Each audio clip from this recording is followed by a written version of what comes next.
Hello and welcome to another Wraggy's beer review. Another Wraggy's commercial beer release. Well, a commercial beer release with Wraggy's name on it. Not actually anything to do with me per se, but yeah. Bridbrewer and Taproom, based up in Bridlington, has released another beer. It's Wraggy's Plum for a Chum, and it's a Plum Porter. So there's the beer itself. That was the starting gravity, I would assume.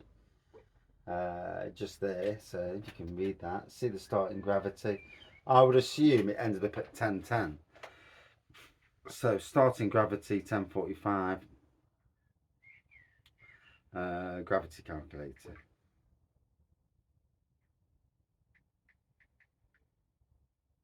Calculate.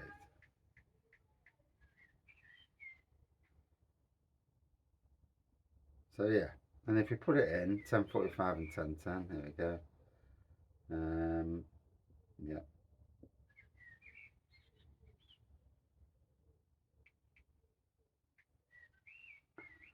God's sakes. What's it doing there? What's this premium stuff? Carve.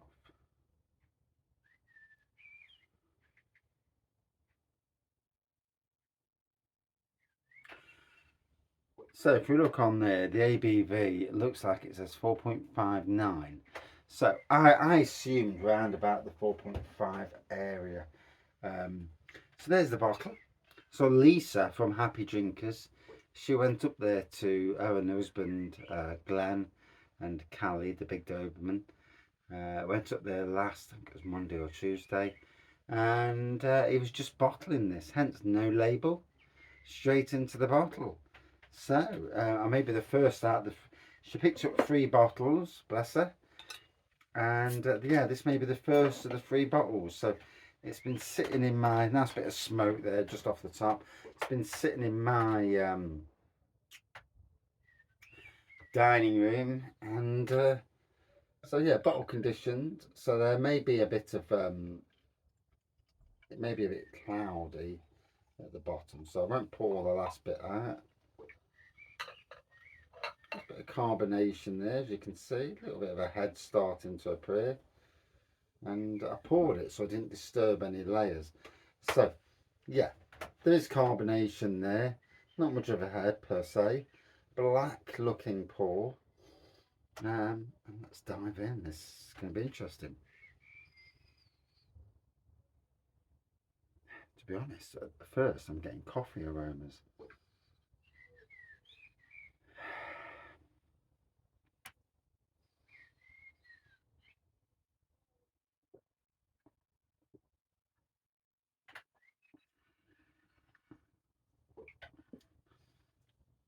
I'm not getting a plum on the nose. Getting a little bit of plum on the taste at the moment. It may be a bit too fresh, to be fair.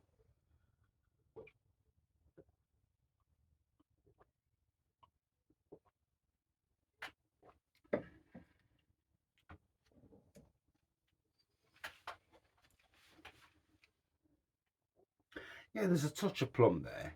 It's more, but more subtle than some of the other plum porters that I've had. Yeah, you know, where there's a lot more plum.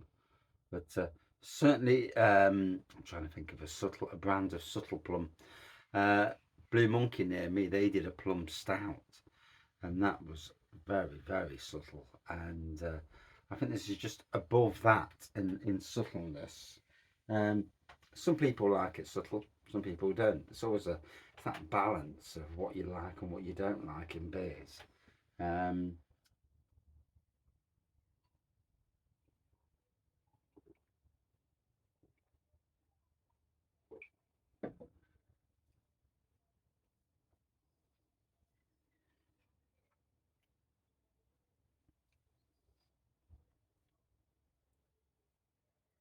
yeah, certainly getting a little bit of roasty toastiness in it. Um, like I say, I got coffee. Coffee was the prominent thing at first. There's multi chocolatey going off in there.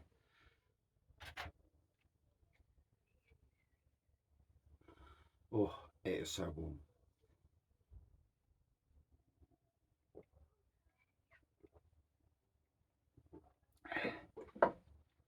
Mm. A little bit more prominent now, the plum. It's getting there.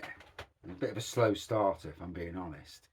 I'm going to pour the rest in and see if it hasn't, because it will be bottle conditioned, then there may be more plumminess in the sediment at the moment. And it might just be fat, like I say. There you go. I've just poured that in and you can see it. Gone a bit more cloudy in there. And like I say, it might be because it's not secondary fermented enough. And I've had this with beers where it's all about time, leaving it for time to develop. And I've got a rum raisin stout here, and my God, when I first, even before, straight out the barrel, it was too much rum and raisin, and that needed to calm down. I can't open it, I can't touch it, I can't taste it until one day before my wedding, when I crack it open. We're going to take it up to the wedding venue, set the beer festival up, and I may even set the barrels up in situ straight away that at night, and just we're going to use bottles that have been frozen, and basically we're going to put bottles that have been frozen all the way around all the beers, and then put a blanket or something over all of it, so that the coldness from the bottles basically is wrapped in, and it makes them all stay a bit cooler. That's the hopes and aspirations. Whether it works or not, that's another thing. And then the mini kegs, they'll be put in the fridge, kept in the fridge for as long as I can, and literally about 12 o'clock, so still a fair few hours, they'll be brought up, and the same will happen again. They'll be put into place, and loads and loads of bottles around them, with ice and that, just to keep everything cool. And if I can think of ways to cool things down, I will. I'm sure there's a way. Where there's a will, there's a way. There's always a way. There's always a way. So yeah. So on this, the second collaboration that I ever did, that never went into bottles, but it did go commercial, and it did go at the Nottingham's Robin Hood Beer Festival, was this one, Shazbot Nano Nano. A collaboration beer brewed at Bang the Elephant. They hosted breweries like Alter Ego, Urban Chicken, Linear Brewing Company, Beast and Harp. Not sure which one that was there. Abstract Jungle, Stenton Cider Company, Brew Day, Lazy Bay Brewery, who've since gone. Reckless to Eat, Fire Up Brewing, Place to Brew. But sadly no mention of Wraggy's beer reviews, which would have been nice, really, you know. But hey ho, I know I was there, and that's the main thing. I suppose really I ought to have my own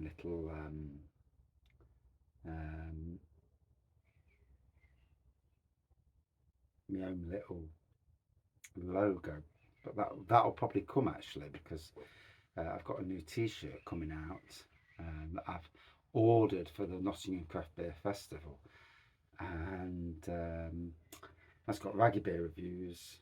No, I call it the beer review channel, but it's only a name. So it always has, and it always will be Wraggy beer reviews. But yeah, with a pint of beer, Wraggy's beer reviews underneath, and basically that's it. Yeah, and yeah, then I'll probably take a photo of that. I've already got it in digital form because they've sent me it in digital form. So I suppose in some ways it's only a case of using that digital form and then putting that across social media. Yeah, just thought about that. So, smell the plum more now. Yeah, yeah, definitely. Yeah.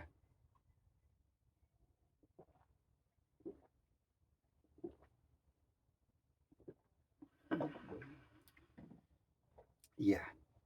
So I think it's just the fact that it needed to age a bit more.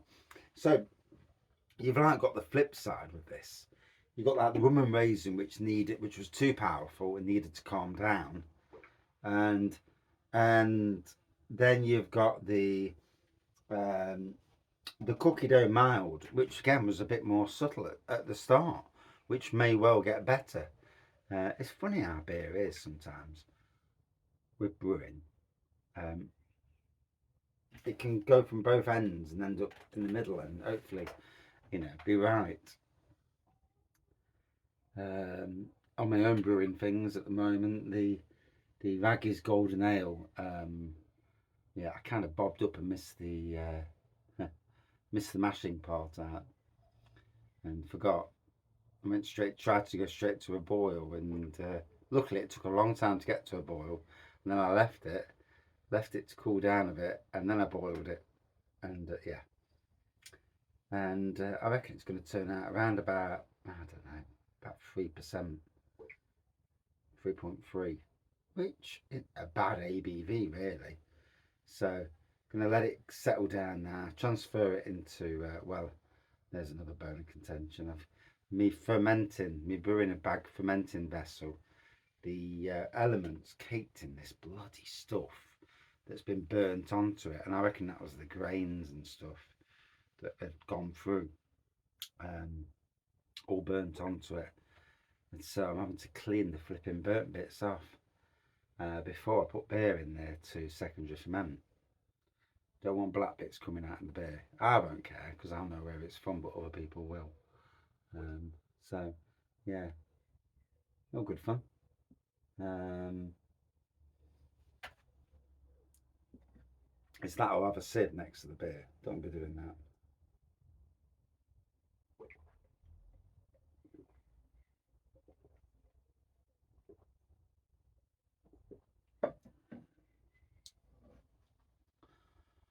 Whew. So all of a sudden, um, the sediment at the bottom, because it's bottle conditioned, has gone in, and all of a sudden it's got a right whack to it. Strength wise, it's like, boof, take that you back, you steward. Um, wow, got a true kick to it now, ABV wise. It's like it's all been condensed into that last bit. Um,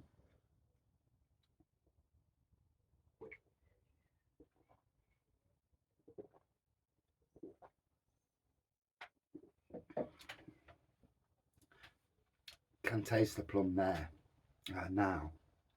So maybe that was a bit too early. Maybe it did need to settle a bit more. Still got the plum though. So that was the main thing, being a plum porter. As is, until the sediment layer went in. There was a touch of plum, and I do mean notes. But the coffee element was there. It was a lovely porter, to be fair. And then that last bit, wow, gave me a right kick. Out of 5 for me. Gotta be honest, very subtle plum porter. It'd be interesting to see when it changes, when it ages a little bit more. Beers do change, big commercial breweries, their beers change with age. I know this because I've had beers and that have been one-offs, like on cask, and they start off a certain, very fresh, and when they change, they develop, and it is amazing to see even the big commercial brewers do this. Anyway, at 5 for me, a good 4.0 out of 5. Cheers all.